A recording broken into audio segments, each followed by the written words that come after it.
Saudara, pagi hari ini akan kita melanjutkan pembahasan mengenai kerajaan Allah dan teologi kemakmuran, tapi khusus pagi hari ini kita akan membahas mengenai kesembuhan.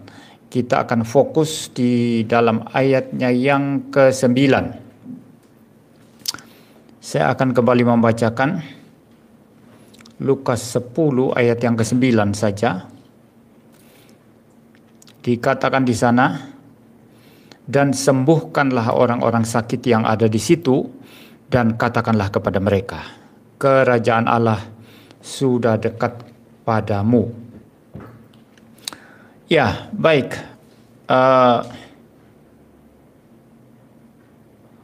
Di sini itu diberitahukan mengenai ada kesembuhan, ya. Lalu dikaitkan dengan kerajaan Allah sudah dekat. Jadi ada perintah untuk menyembuhkan orang sakit, lalu dikaitkan dengan kerajaan Allah sudah dekat. Tetapi kalau saudara memperhatikan di seluruh Alkitab, tidak ada satupun di dalam Alkitab itu disaksikan mengenai kebaktian kesembuhan. Tidak ada satupun, baik di dalam perjanjian lama maupun di dalam perjanjian baru. Tidak ada satu teks Alkitab pun yang menyaksikan atau menyatakan tentang kebaktian kesembuhan. Maka semua kebaktian kesembuhan yang diadakan pada saat ini itu adalah tidak sesuai dengan apa yang disaksikan Alkitab. Dengan demikian itu adalah kebaktian-kebaktian yang tidak Alkitabiah. Ya. Kalau saudara memperhatikan juga tidak ada kebaktian mujizat di dalam Alkitab. Tuhan Yesus tidak pernah melakukan kebaktian mujizat. Para rasul juga tidak pernah. Tetapi mujizat termasuk kesembuhan itu selalu dilakukan pada saat ada pemberitaan Injil. Ya, pada saat ada pelayanan, lalu kemudian ketika orang-orang sakit dibawa kepada Tuhan Yesus atau kepada para rasul, maka orang-orang sakit itu disembuhkan, ya, seperti itu. Jadi khusus kebaktian kesembuhan atau khusus pertemuan-pertemuan untuk mujizat dan kesembuhan itu tidak ada. Maka dengan demikian saudara, apa yang terjadi dalam gereja-gereja karismatik saat ini, di mana ada kebaktian mujizat dan kesembuhan, itu menyeleweng daripada ajaran Alkitab. Nah, itu yang pertama-tama saudara, ya. Jadi kita tidak bisa melakukan sesuatu hal yang Alkitab sendiri tidak perintahkan atau bahkan tidak ada di dalam Alkitab. Yang paling inti dan paling pokok, paling penting yang disaksikan di dalam Alkitab itu adalah pemberitaan Injil. Kalau kita membaca Kisah Para Rasul pasal 2, di sana pada saat Pentakosta, ya, ketika Roh Kudus turun kepada para rasul, maka yang ada adalah pemberitaan Injil. Petrus bangkit berdiri dan berkhotbah, lalu kemudian ribuan orang bertobat, ya, menerima Tuhan Yesus sebagai Tuhan dan Juru Selamat. Kalaupun ada orang sakit disembuhkan, itu adalah sesuatu yang bukan pokok atau bukan penting, ya, bukan yang utama. Nah, saudara, mengapa hal-hal seperti kesembuhan, mujizat dan lain sebagainya bukan hal-hal yang paling pokok dan paling penting? Karena semua itu beroperasi hanya untuk kepentingan waktu kita hidup di dunia ini. Ya, ketika Anda sudah mati tidak ada lagi kesembuhan, kan? Tidak ada penyakit lagi, kan? Ketika kita sudah mati, kita tidak memerlukan mujizat apapun lagi. Ya. Jadi saudara jangan rancukan dengan pengertian mujizat dalam pengertian luas, ya. Orang biasa berkata, saya dulu adalah orang berdosa, oleh karena mujizat Tuhan itu mujizat itu ketika saya percaya. Ya, boleh saja itu disebut mujizat, tetapi mujizat dalam pengertian ketat itu adalah sesuatu yang kelihatan ini, ya, yang tidak cocok dengan hukum alam yang berlaku. Ya, ada sesuatu yang melampaui hukum alam. Nah, itu namanya mujizat. Yesus jalan di atas air itu mujizat, ya. 5 roti digandakan, bikin makan orang ribuan, dan 2 ikan, sisanya masih 12 bakul, makanan masih tersisa. Itu namanya mujizat, ya. Ya, orang sakit disembuhkan tanpa obat-obatan alamiah atau obat-obatan dokter. Itu namanya mujizat, saudara, ya. Jadi jangan dikacaukan dengan pengertian mujizat. Ya boleh saja dalam pengertian umum sekali, saya orang berdosa, saya kemudian percaya. Itu mujizat paling besar kata orang-orang, ya. Ya bukan itu ya, mujizat yang dimaksud di sini bukan itu. Jadi saudara, mujizat itu hanya terjadi waktu saudara hidup. Betul ya? Berarti sama dengan nilainya dengan uang itu. Uang perlu kapan? Waktu hidup di dunia ini. Waktu saudara sudah masuk kubur perlu uang enggak? Enggak perlu, ya. Mikrofon saya butuh waktu khotbah sekarang, waktu hidup. Tapi ketika saya sudah mati, saya masih butuh mikrofon enggak? Enggak butuh. Ruangan ini kita butuh. Sama-sama masih hidup untuk kebaktian. Tapi kalau sudah mati, masih perlu ruangan untuk kebaktian? Enggak perlu. Jadi mujizat apapun itu, sama levelnya dengan Anda punya uang, sama levelnya Anda dengan Anda punya ruangan untuk kebaktian, punya baju untuk dipakai, penting untuk hidup, waktu hidup di dunia ini. Setelah mati, semua itu tidak berguna lagi. Paham ya? Maka kemudian berarti mujizat tidak utama. Maka cilaka besar gereja-gereja sekarang itu mementingkan mujizat kesembuhan di atas segala-galanya, di atas pemberitaan Injil, keselamatan dari Tuhan Yesus Kristus. Ini kecelakaan besar bagi gereja, saudara. Dan ini terjadi di dalam gereja-gereja karismatik, ya, tertentu, ya, saudara, ya, yang sibuk hanya bicara kesembuhan, mujizat, palsu atau tidak mereka tidak uji. Padahal semua yang terjadi itu banyak palsunya. Ya baik saudara, ya. Jadi kalau saudara melihat di Alkitab itu, misalnya di dalam Kisah Para Rasul pasal 2, di sana mujizat kesembuhan atau apapun itu tidak menjadi pokok, penting atau utama. Kalau saudara membaca di dalam seluruh Kisah Para Rasul pun itu tidak menjadi utama. Tetapi yang paling utama adalah apa? Pemberitaan Injil. Saudara baca tentang Stefanus, baca tentang Petrus, baca tentang Filipus, baca tentang Filipus dengan sida-sida dari Ethiopia. Itu masalah pemberitaan Injil, bukan masalah mujizat, kesembuhan, segala macam tetek bengek mujizat, bukan. Anda baca tentang Petrus dan Cornelius, ya, Anda membaca tentang Paulus dalam seluruh perjalanan pemberitaan Injilnya, itu semua mengenai Injil keselamatan dari Yesus Kristus, ya. Ya. Bukan dari hal-hal yang sifatnya tetek bengek, ya, mujizat dan lain sebagainya. Ya, itu yang pertama saudara, ya, yang kita harus pahami. Jadi jangan sampai menjadi orang Kristen yang salah kaprah, yang mengutamakan hal-hal yang tidak utama menjadi utama, sedangkan yang utama menjadi tidak utama. Maka kita menjadi orang Kristen yang paling cilaka dalam kehidupan kita. Bayangkan orang-orang yang teriak-teriak mujizat itu banyak bohongnya itu loh, banyak munafiknya, hipokrit saudara. Itu ada pendeta besar karismatik itu yang sering teriak-teriak kesembuhan itu. Tapi kemudian diam-diam berobat ke dokter. Cilakanya dokternya dokter reform, saudara. Dokter orang reform dokternya, jemaat gereja reform. Lalu dia bilang ke dokter itu, "Pak, mohon ya, jangan beritahu siapapun kalau saya datang ke Bapak, kalau saya berobat ya." Ya, ini cilaka, ini bohong, dan kebohongan semacam ini pekerjaan setan, saudara.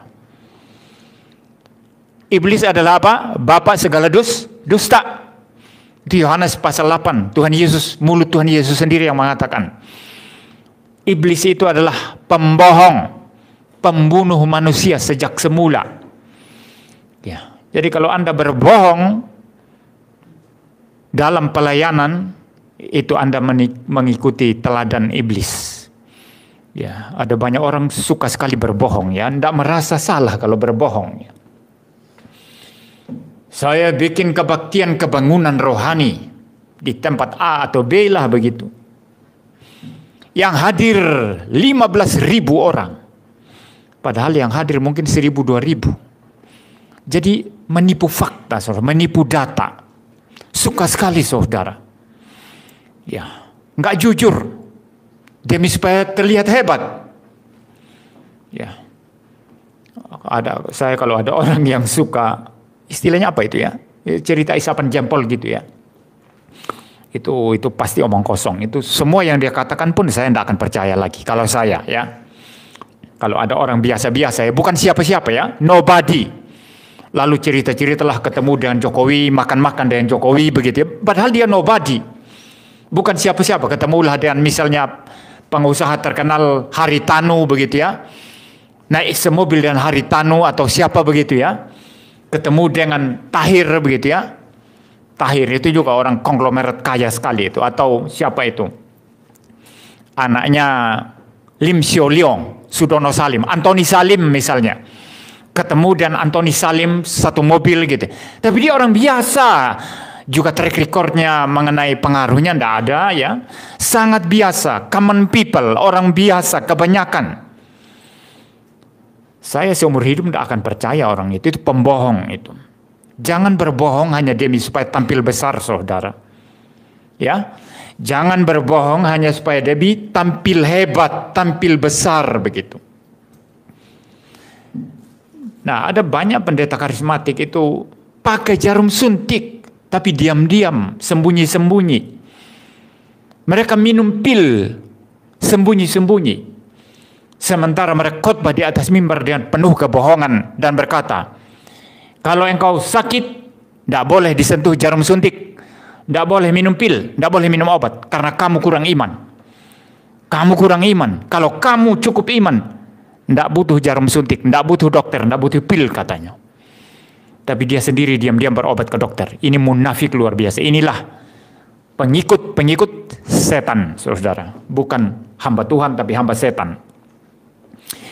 Jadi kalau kita tidak taat firman Tuhan, pasti kita menyembunyikan banyak kebohongan. Banyak kemunafikan, saudara, di dalam pelayanan pendeta. Pasti itu, saudara. Nah, yang kedua, mari kita teliti sekarang, saudara. Kesembuhan atau menyembuhkan orang sakit di dalam ayat 9 tadi, itu dikaitkan dengan kerajaan Allah sudah dekat. Ya, saya membaca ulang ya. Dan sembuhkanlah orang-orang sakit yang ada di situ. Dan katakanlah kepada mereka, kerajaan Allah sudah dekat padamu. Berarti menyembuhkan orang sakit di sana itu ada kaitannya dan kerajaan Allah itu sudah datang kepadamu. Tidak boleh dipisahkan dari situ, saudara. Dan ini menjadi sesuatu yang sangat penting di seluruh Alkitab. Ketika Injil pertama kali datang, maka kalau saudara membaca kitab Kisah Para Rasul, sering disertai dengan tanda-tanda mujizat, termasuk kesembuhan. Tuhan Yesus pun sama, berkeliling memberitakan Injil. Lalu orang-orang sakit dibawa kepadanya, lalu dia menyembuhkan. Ada kaitan erat antara menyembuhkan orang sakit dengan kerajaan Allah datang kepada kita. Kerajaan Allah itu hadir di hadapan kita. Di dalam konteks ini kesembuhan atau mujizat apapun itu ditempatkan. Di dalam konteks apa? Kerajaan Allah hadir. Kalau ada pendeta tidak khotbah Injil, hanya kesaksian-kesaksian palsu buatan dia sendiri, bualan dia sendiri untuk menyombongkan diri, membesar-besarkan diri. Tidak ada pemberitaan Injil. Lalu mulai sembuhkan orang, tepuk-tepuk orang, sembuh. Itu omong kosong adanya itu. Itu pasti berasal dari si setan, si Dajjal. Tidak mungkin berasal dari Tuhan. Karena kesembuhan sejati mesti ada pemberitaan Injil. Mesti ada kaitannya dengan kerajaan Allah sudah datang kepadamu.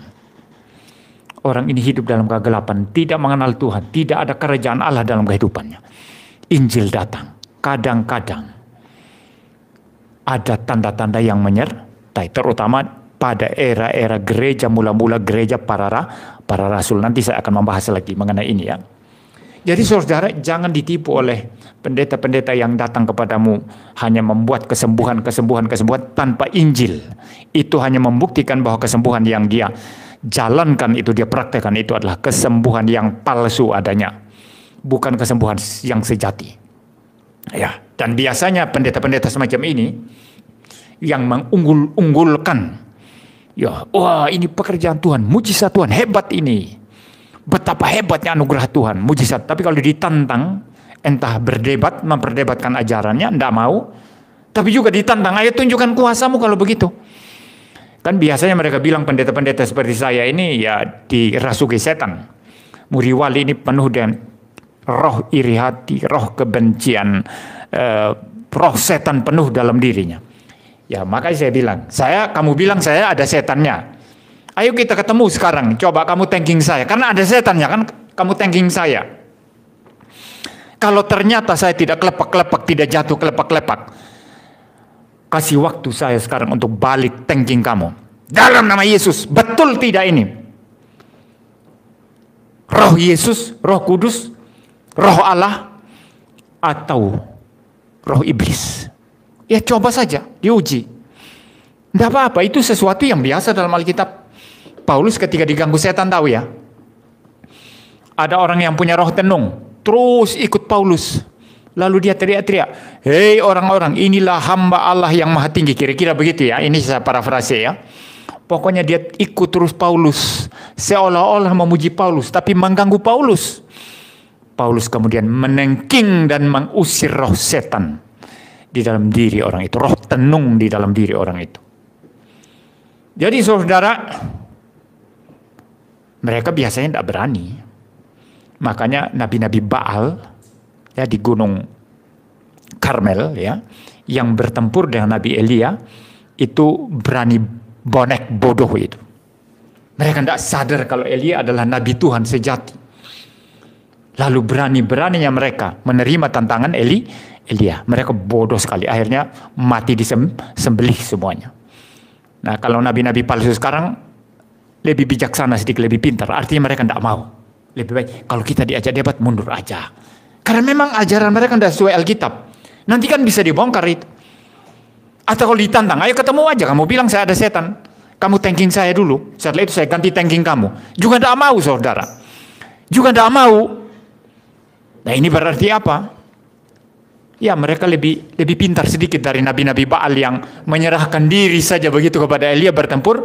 Lalu kalah ya. Ya sedikit lebih pintar mereka. Tapi apapun itu namanya, itu berasal dari si jahat. Ya. Nah saya lanjutkan sekarang saudara. Kaitan antara mujizat-mujizat yang ada termasuk kesembuhan, perintah menyembuhkan orang, dan kerajaan Allah sudah dekat atau sudah datang kepadamu. Ketika gereja pertama kali berdiri, itu butuh tanda-tanda saudara. Sama juga kalau saudara mau lakukan satu pelayanan ya, butuh gebrakan di awal. Kalau tidak, maka pelayanan saudara sulit dikenal orang. Harus butuh gebrakan di awal yang luar biasa ya. Mungkin kerja keras luar biasa, mungkin berita yang betul-betul menyebabkan orang tersentak kaget ya. Setelah itu baru jalan. Melawan arus misalnya. Ini salah satu contoh bagaimana membangkitkan orang itu akhirnya begini ya, kok beda ini ya. Saya lihat selama ini semua arahnya ke timur. Ini orang kok beda sendiri. Orang ini kok arahnya ke barat. Maka orang mulai melihat. Memang butuh seperti itu saudara. Di mana-mana pun membuka sesuatu yang baru butuh gebrakan-gebrakan. Orang mau buka restoran ya di satu tempat. Bagaimana caranya supaya restorannya itu dikenal orang? Dia buka diskon habis-habisan sekitar 3 bulan pertama. Makanan yang harganya 60.000 dia potong jadi 30.000 saja. Akhirnya orang ramai, betul ya? Ramai-ramai, setelah ramai nanti dan orang sudah diikat selera makannya di sana, maka kemudian apa saudara?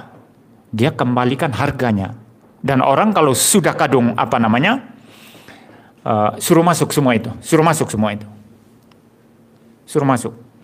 Ya, jadi kalau orang sudah kadung seleranya sudah pas dengan restoran itu, jangan masuk keluar, duduk di sini. Kebaktian jangan masuk keluar.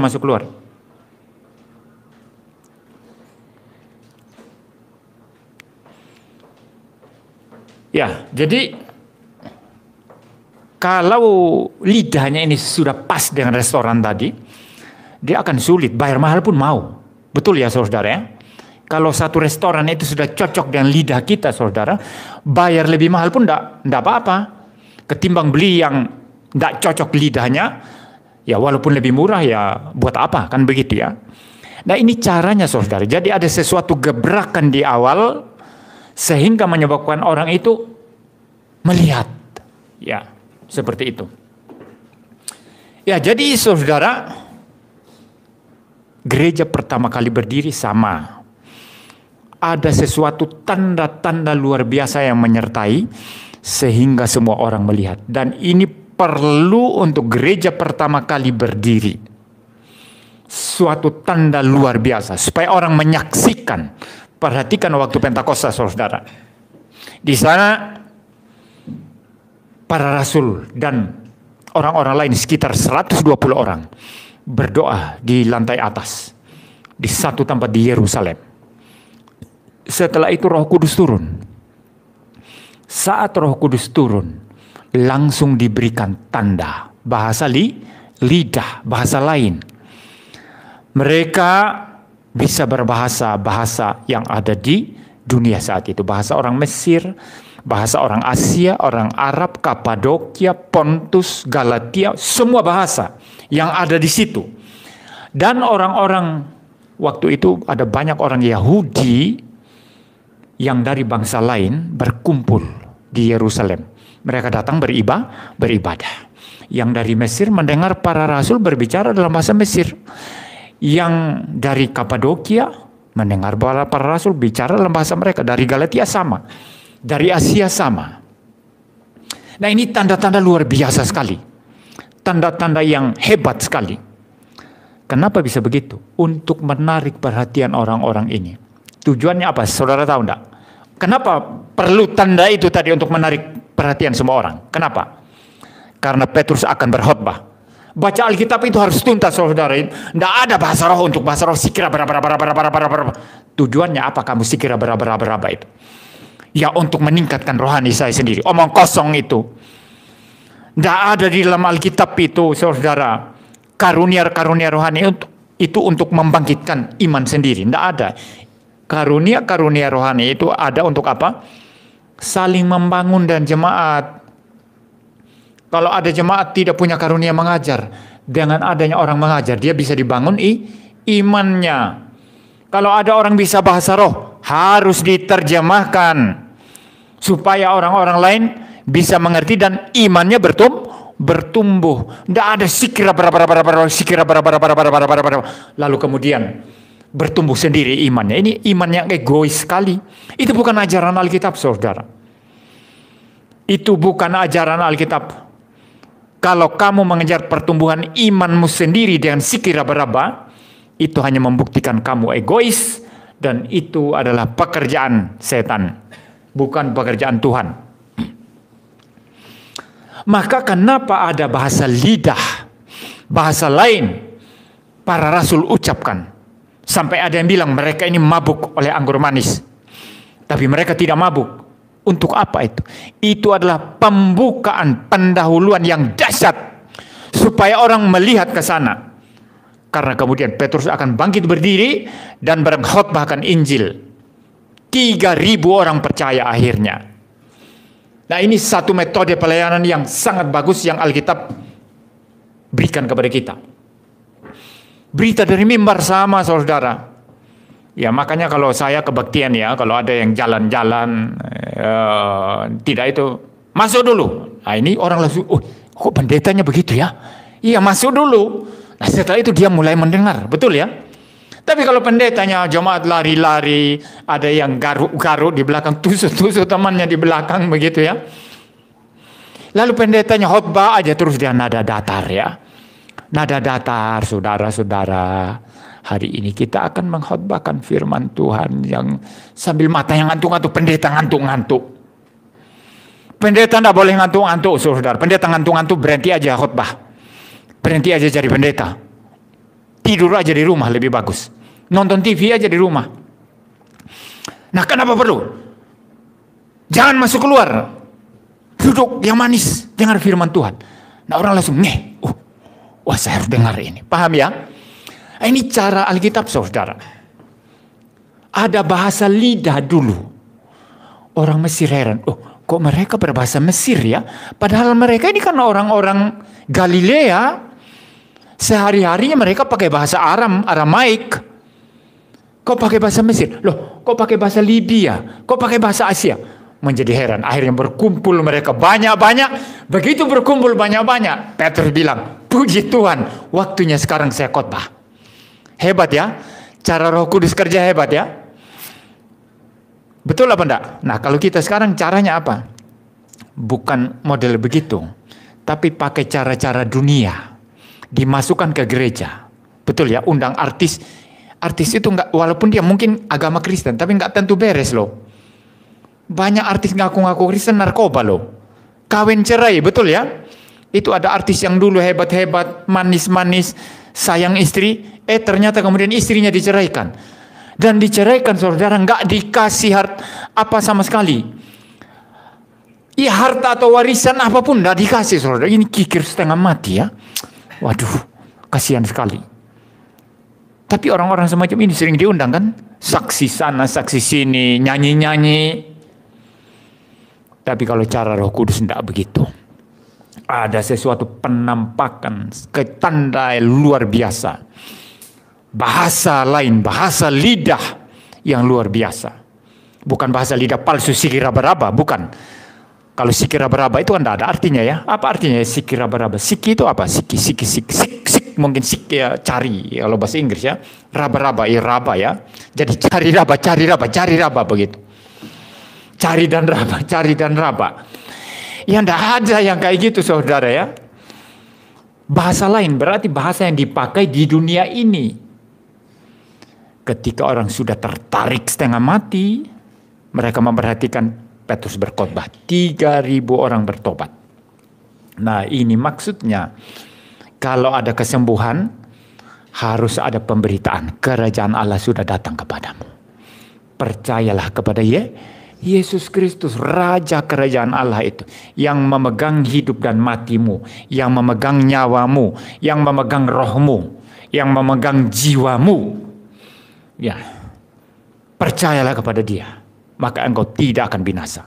Karena begitu besar kasih Allah akan dunia ini, sehingga Ia mengaruniakan anaknya yang tunggal, supaya setiap orang yang percaya kepadanya tidak binasa, melainkan beroleh hidup yang kekal. Ini ayat yang dahsyat, yang luar biasa sekali. Ya. Nah, saudara-saudara, itu penting ketika gereja pertama kali berdiri. Tanda-tanda, mujizat.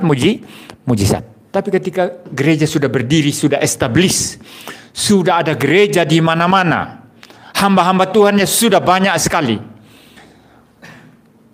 Orang juga sudah tidak asing dengan siapa Yesus. Orang sudah tahu Yesus Tuhannya orang Kristen. Ya, Yesus tahu itu Tuhan yang disembah orang Kristen. Mereka tahu gereja di mana-mana. Mereka tahu orang Kristen itu kitabnya Alkitab. Maka masih perlu enggak tanda-tanda mujizat terus? Tidak diperlukan. Yang paling penting tetap memberitakan Injil, supaya semua orang yang belum percaya mendengar berita Injil dan mereka boleh percaya. Itu sebabnya kalau saudara mempelajari dalam sejarah gereja,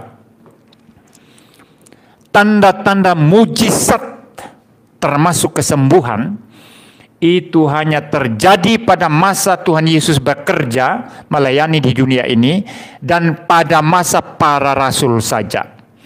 Baca Alkitab baik-baik. Setelah para rasul lewat, diteruskan oleh murid-murid rasuli, murid langsung para rasul.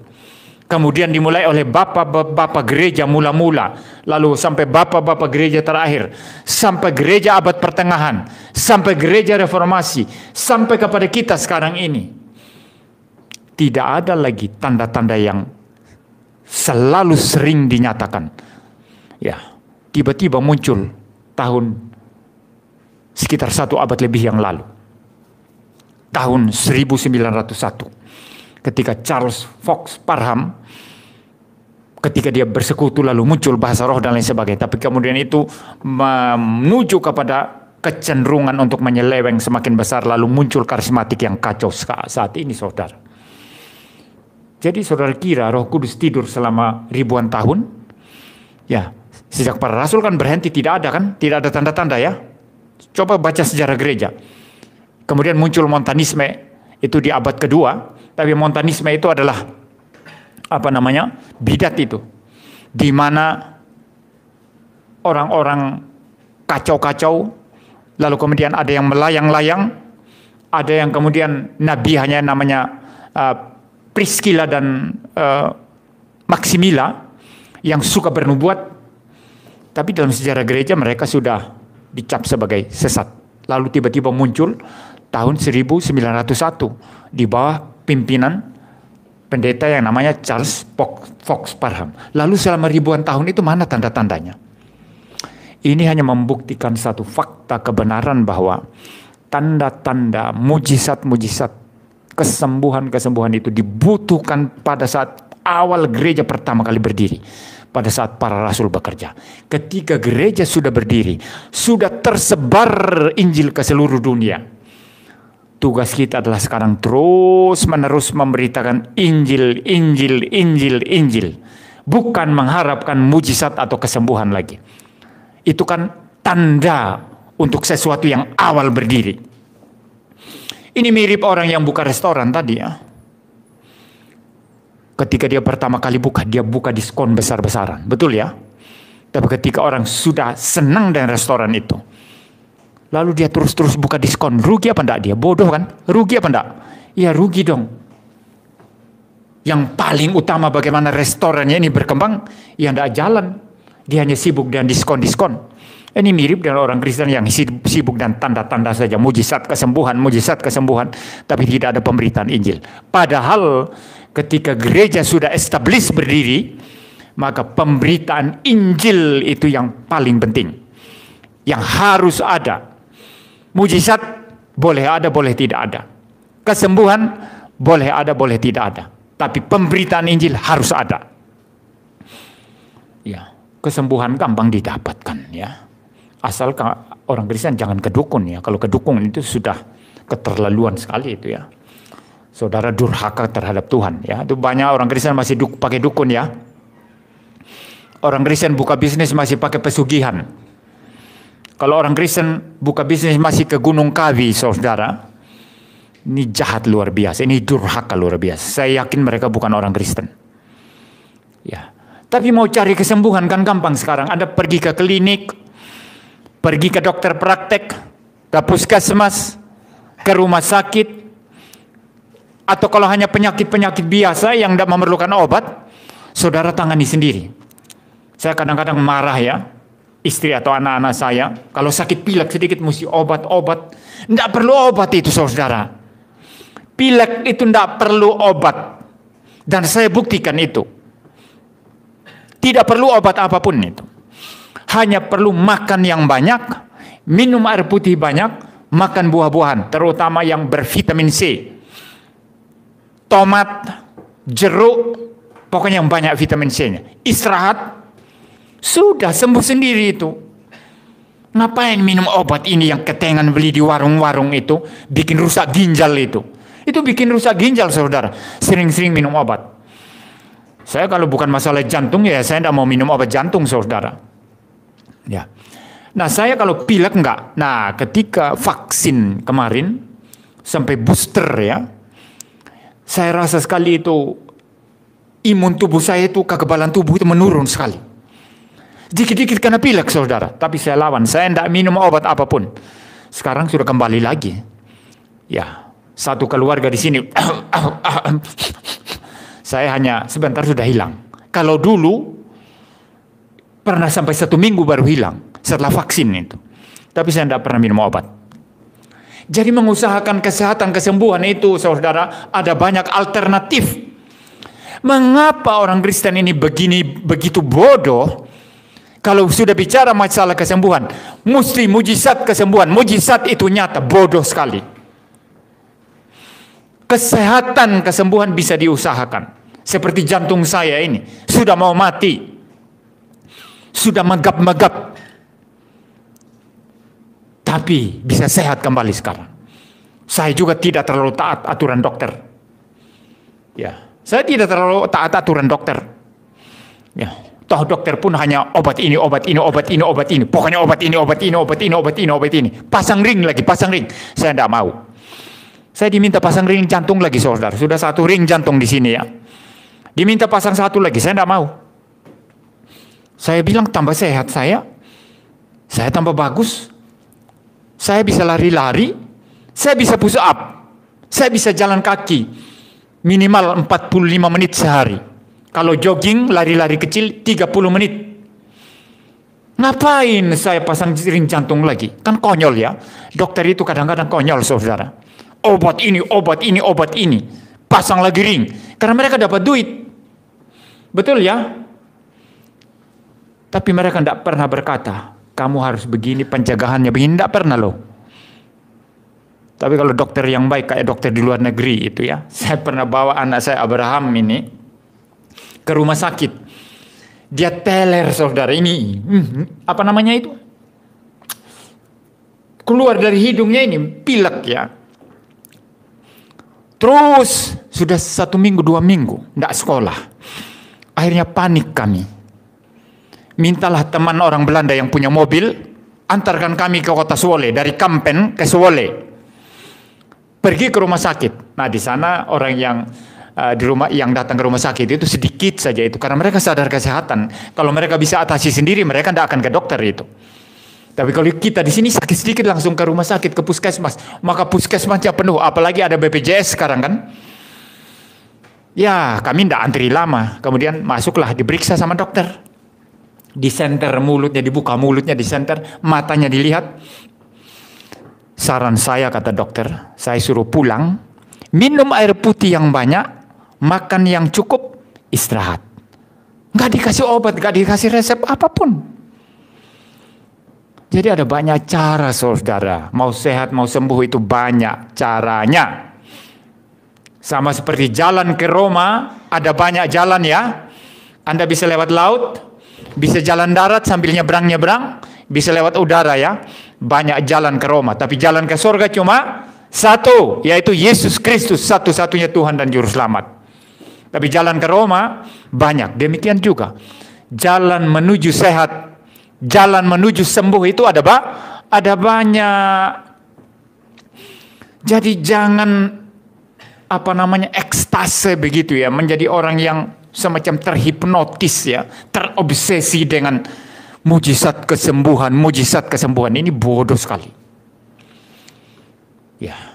Paham ya? Jadi yang paling penting ketika gereja sudah establis berdiri, itu adalah bagaimana kita memberitakan Injil terus-menerus.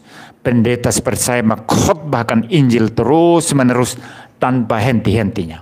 Supaya semakin banyak orang yang belum percaya menjadi percaya dan diselamatkan. Karena tidak ada jalan lain ke surga selain daripada Tuhan Yesus Kristus. Ada banyak jalan ke Roma, hanya ada satu jalan ke surga, yaitu Dia yang berkata, akulah jalan dan kebenaran dan hidup. Tidak ada seorang pun yang datang kepada Bapa jika tidak melalui aku. Bagian ketiga terakhir sekarang saudara, saya akan membahas sedikit saja, dan di dalam khotbah-khotbah saya yang lalu sudah banyak membahas tentang ini. Perbedaan kesembuhan asli dan yang palsu. Ya. Mari kita melihat sekarang Yohanes 3 ayat 1 sampai 10.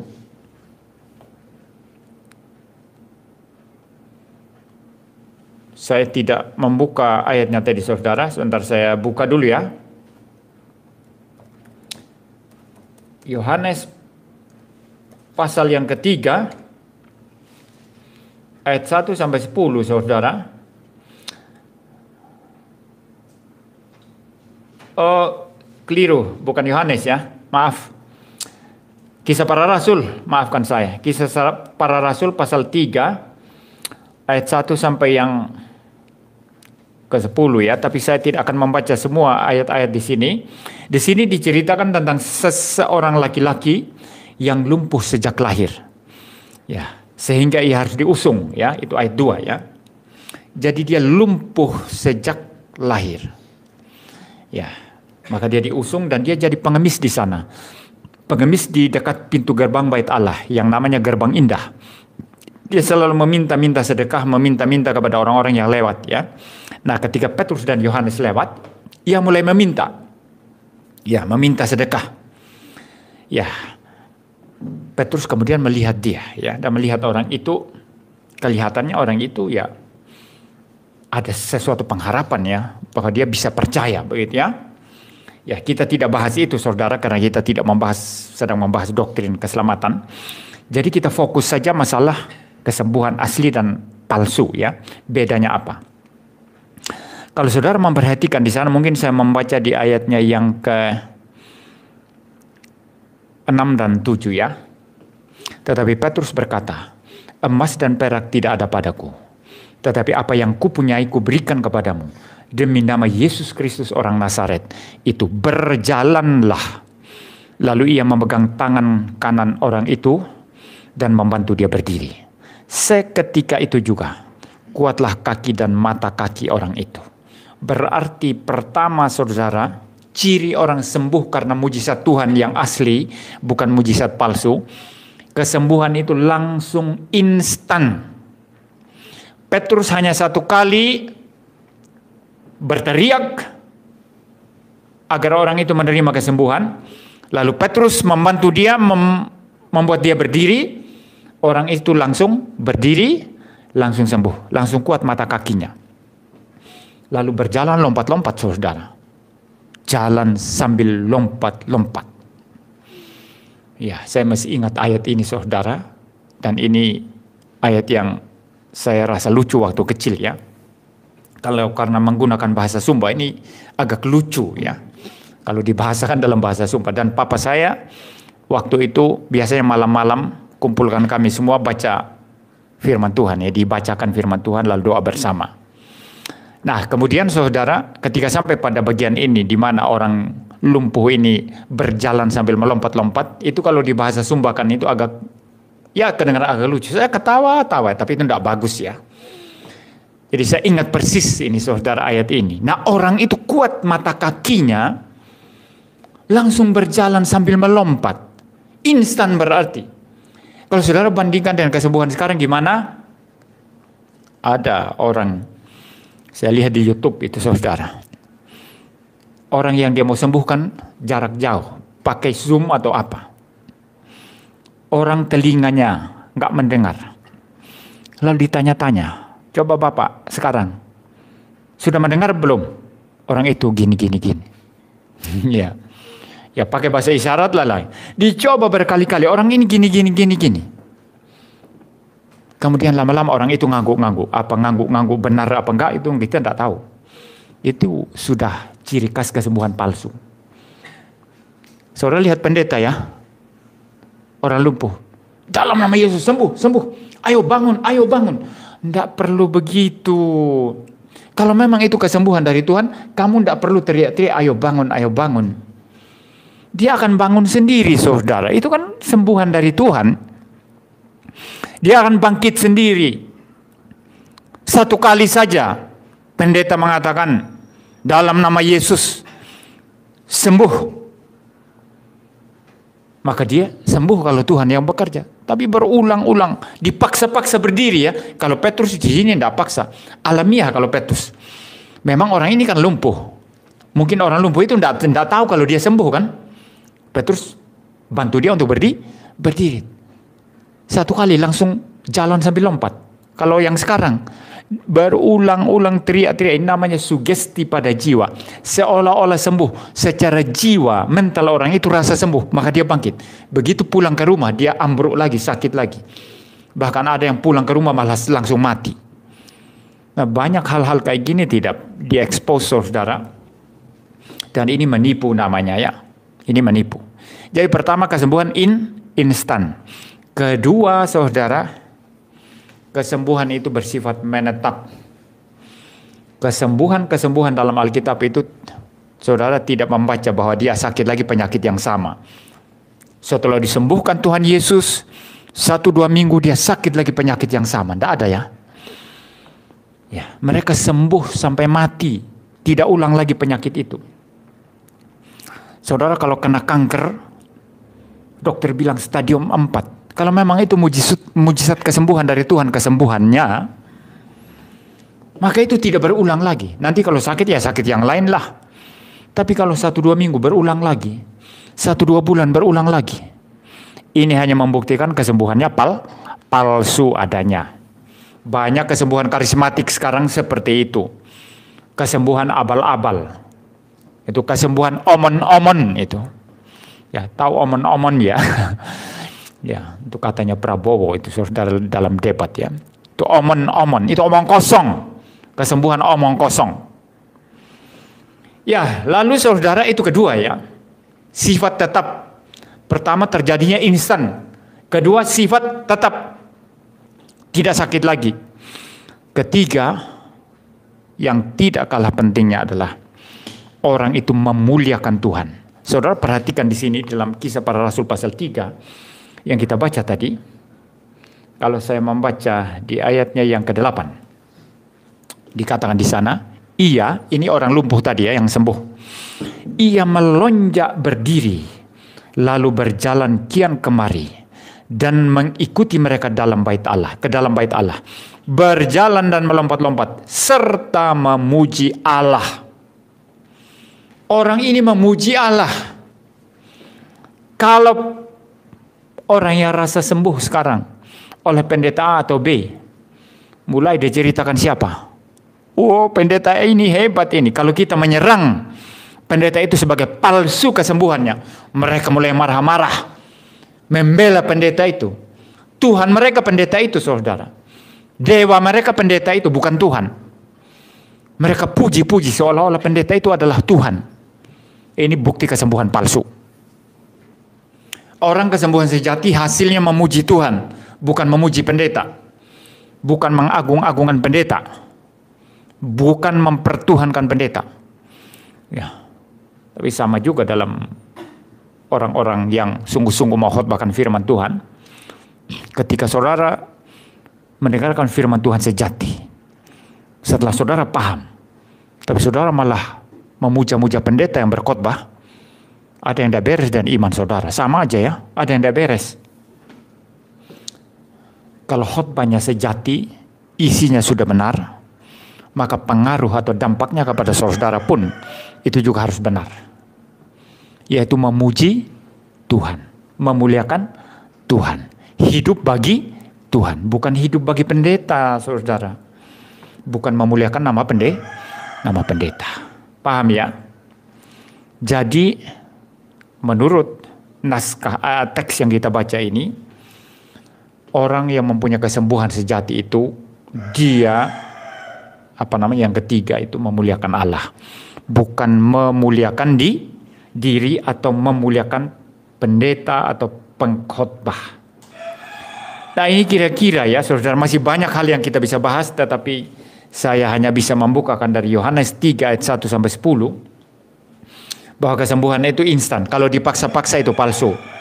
Bahwa kesembuhan itu permanen, tetap. Tapi kalau 1-2 minggu, 1-2 bulan sakit lagi penyakit yang sama, itu palsu. Dan ketiga, harus memuliakan Tuhan, bukan pendeta. Kalau pendeta jadi pusat, kesembuhan itu palsu. Jadi saya pikir ini yang saya bisa sampaikan pada pagi hari ini, saudara, mengenai ayat 9 daripada Injil Lukas yang kita sudah baca, yang sudah dihotbahkan minggu lalu, Lukas pasal yang ke-10. Dan biarlah kita menjadi orang Kristen yang selalu sadar bahwa semua yang Tuhan berikan kepada kita harus berkaitan dengan kerajaan Allah. Kita bicara kesembuhan di sini, bicara mujizat-mujizat. Itu tanda kerajaan Allah sudah dekat. Tapi dalam pengertian yang lebih luas, apapun yang saudara terima dari Tuhan, apapun yang saudara dapatkan dari Tuhan, semua itu adalah berkaitan dengan kerajaan Allah. Supaya saudara lebih mengenal Tuhan, supaya saudara dekat dengan Tuhan, supaya saudara hidup dalam nilai-nilai kerajaan Allah, supaya saudara hidup dalam nilai-nilai firman Tuhan yang sejati. Bukan karena pemberian itu sendiri. Jadi kalau saudara dapat anugerah Tuhan apapun itu, jasmaniah, rohaniah atau apapun, semuanya itu harus membawa saudara-saudara dekat kepada Tuhan. Memahami Tuhan, mengenal Tuhan, mengenal nilai-nilai prinsip-prinsip daripada firman Tuhan. Dan kita harus taat di dalamnya. Nah, ini baru beres. Demikian juga dengan kesembuhan atau mujizat sebagaimana dikatakan di sini. Ada kaitannya dengan kerajaan Allah sudah datang kepadamu, sudah dekat atau sudah datang kepadamu, sudah hadir dalam diri kamu. Bukan masalah kesembuhan itu sendiri, bukan masalah mujizat itu sendiri. Paham, saudara? Biarlah kita pulang dengan pemahaman ini dan kita boleh menjadi orang Kristen yang selalu mengutamakan Tuhan, memuliakan Tuhan dan hidup di dalam nilai-nilai kerajaan Allah. Dan biarlah semua pemberian Tuhan, anugerah Tuhan, apapun itu, rohaniah, jasmaniah, biarlah semua itu membawa kita semakin memuliakan Tuhan, semakin hidup dalam nilai-nilai kerajaan Allah. Mari kita berdoa. Bapa di surga, terima kasih Tuhan untuk pagi hari ini. Terima kasih untuk firman-Mu. Biarlah kami hidup dalam nilai-nilai kerajaan Allah. Biarlah kami mengutamakan apa yang utama dan tidak mengutamakan apa yang tidak utama. Biarlah kami bertobat jikalau kami selalu mengutamakan yang tidak utama dan tidak mengutamakan apa yang utama. Biarlah kami setiap hari hidup dalam firman Tuhan, hidup dalam memuliakan Tuhan, hidup dalam nilai-nilai kerajaan Allah. Semua pemberian Tuhan, jasmaniah maupun rohaniah, biarlah itu semua mengarahkan kami untuk hidup dalam Tuhan, mengasihi Tuhan, memuliakan Tuhan, dan mencintai Tuhan. Terima kasih Tuhan. Inilah doa-doa kami. Dalam nama Tuhan Yesus Kristus kami berdoa. Amin.